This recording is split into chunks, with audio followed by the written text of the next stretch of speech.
लचका के कमर लचकौआनी हो, लचका के कमर लचकौआनी हो। Presented by Gopal Music Recording Studio, Ambedkar Nagar. Music by M.R. Kashyap.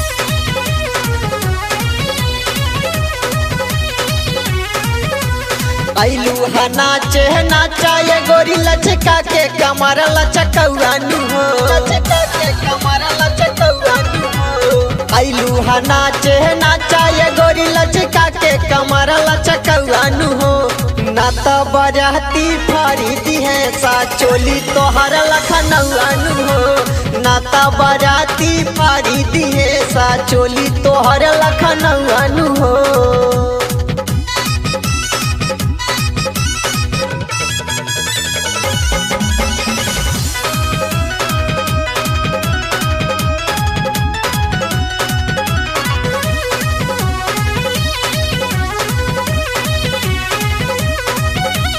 नाचा गोरी ठीक से हम देह बदुहाजा, माना हमर बात रानी समझाई सारा।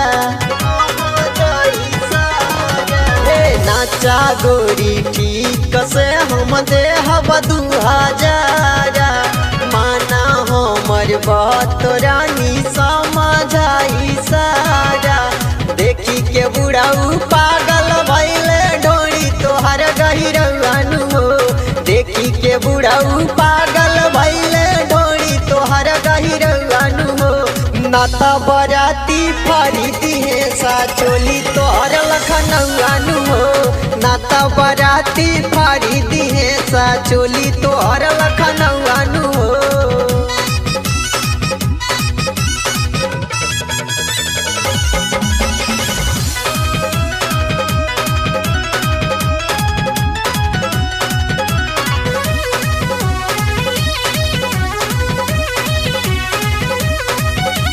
मोनू राजा लूटली है गोरी तोर खजाना, आदित्य पाती से ना चली अब बहाना, चली अब बहाना।